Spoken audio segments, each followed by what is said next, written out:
Hey,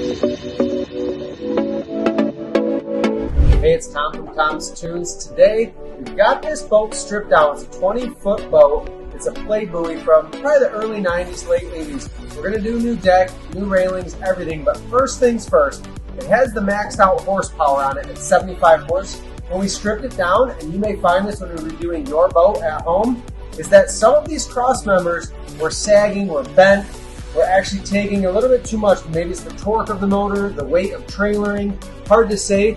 But when you have your boat apart like this, take advantage of the time and the fact that you've got it bare to where you can reinforce if need be. We also, kind of a neat thing when you've got your boat stripped down, if you have a local welder, maybe a mobile welder, we had these brackets fabricated right down the road and they were welded on, and that's going to give us, the old deck used to be here at the end of it. Now we get an extra 12 inches of deck, which is going to be important when we're adding a sun deck and everything, making this boat look more modern. So, to reinforce, what we did is we moved around, we got rid of the one cross member that was bent. That's gone. What we're going to do is actually put in the C channel. This was farther forward. It's a more reinforced, more structural piece of aluminum. That's going to come, it was up here, it's going to come back here now.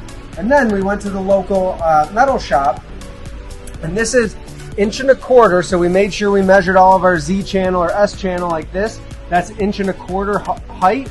We got 1.25 inches. This is some thick stuff. This is 3/16 thickness, but it's a 1.25 outer diameter. So what we'll do is put this on the last two pieces where that weight of the motor isn't gonna damage the boat or start to make the wood warp over time. Take advantage when your boat's broken down to fix those little things that are gonna make it have another 20 plus years of life.